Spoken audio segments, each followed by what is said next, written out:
జనసేన సమావేశంలో ఆ పార్టీ అధినేత పవన్ కళ్యాణ్ సంచలన వ్యాఖ్యలు చేశారు.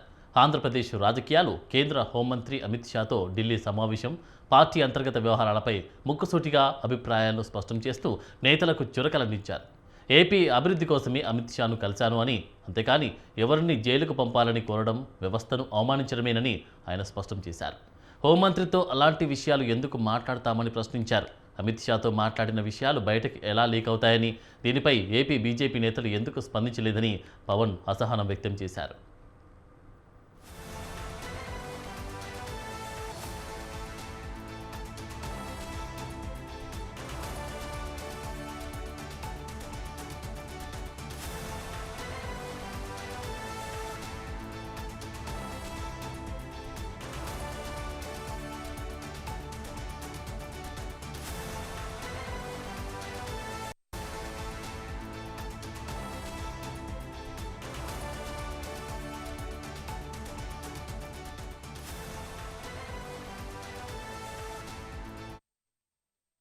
సామాజిక పరిస్థితులు ఎలా ఉంటాయి చెప్పండి. అసలు ఉన్న స్టేటే ఒకటి, అది లింగ్విస్టిక్ స్టేట్ని అమరజీవి పొట్టి శ్రీరాములు గారు ఏర్పాటు చేస్తే తమిళనాడు నుంచి చిత్తకొట్టి పంపించారు. తెలంగాణకి ఏమో కనెక్ట్ అవ్వలేదు, విడిపోయాం. పోనీ తమిళనాడుతో కుదరలేదు, తెలంగాణతో కుదరలేదు, కనీసం ఆంధ్ర వాళ్ళతో కుదురుద్దంటే 3 క్యాపిటల్స్ ఉంటారు ఒకళ్ళు. పోనీ అది అయిపోయింది అనుకుంటే అంటే ఏకాభిప్రాయం లేదు ఇక్కడ. మరి ఇలాంటి పరిస్థితుల్లో నేను నా గురించి ఆలోచించుకుని నాకు అసలు నిజంగా నాకు సూపర్ స్టార్టమ్ నాకు ఈ రోజుకి నేను కూర్చోబెట్టి సినిమాలకు వెళ్ళిపోతే మళ్ళీ నాకు ఓజీలా కష్టపడితే ఓజీ లాంటి సినిమాలు చేసుకోగలను. బట్ నాకు ఇష్టం సినిమాల కంటే కూడా జనం తాలూకు కష్టాలు, బాధలు, ఏడుపులు.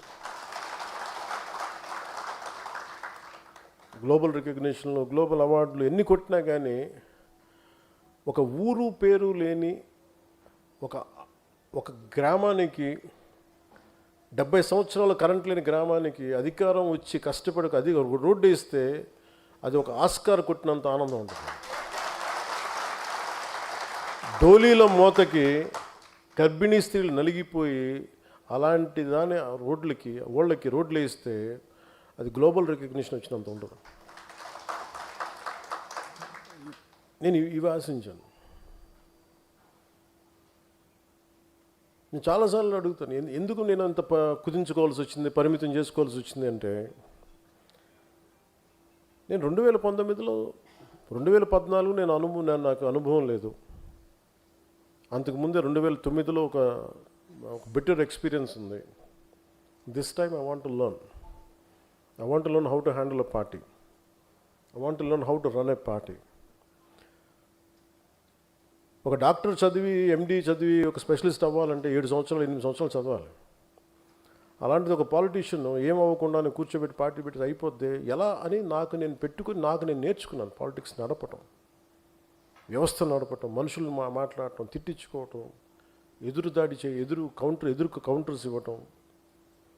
నువ్వు వస్తే ఎంత చండాలంగా ఉంటుందంటే నీ ఇంట్లో ఆడబిడ్డలను కూడా మేము ఇంత నీచంగా మాట్లాడతాం. మన సంస్కారం వాళ్ళ మనుషులు ఎవరిని అనడానికి ఒప్పుకోదు. ఇవన్నీ తట్టుకొని ఇప్పుడు నన్ను తిడుతుంటే నా మైండ్ ఎట్లా అయిపోయిందంటే రాటు తెలిపోయింది. నాకు లోపల స్పందన పోయింది. నాకు అంటే ఎంత కన్వీనియంట్గా ఉంటాయి పాలిటిక్స్ అంటే. మన ఈ మధ్యన ఒక విశ్లేషకులు ఒక ఆయన, నేను అమిత్ షా గారు మాట్లాడుకుంటున్నామంటే ఆయన పక్కనే ఉండి విన్నట్టుగా మాట్లాడారు.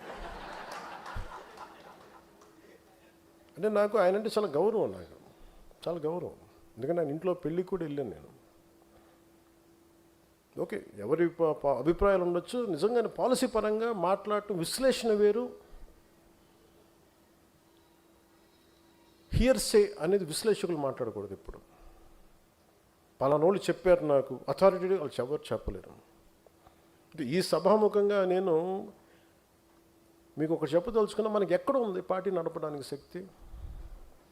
టీవీ ఛానల్స్ ఉన్నాయా మనకి? కనీసం మనకున్న సోషల్ మీడియా హ్యాండిల్స్ అన్నీ నాకు ఏదైనా కష్టం వస్తే అందరూ ఏకాభిప్రాయం మీద ఉంటారా? తమిళనాడులో ఒక హీరో సినిమా చూడాలి అంటే అతని అభిమానులందరూ ఏకతాటిపోయినట్టు అతను సీఎం అయిపోయాడు ఆయన. ఇక్కడ మన అభిమానులందరూ సినిమా పరంగా ఇష్టపడతారేమో కానీ పాలిటిక్స్ రాగానే కులం వచ్చేసింది బయట.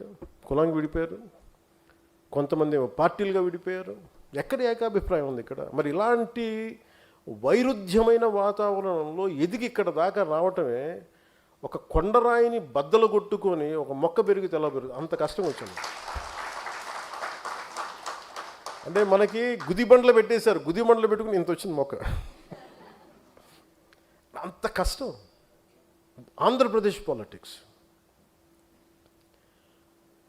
నువ్వు ఎలా గెలుస్తావో చూస్తాను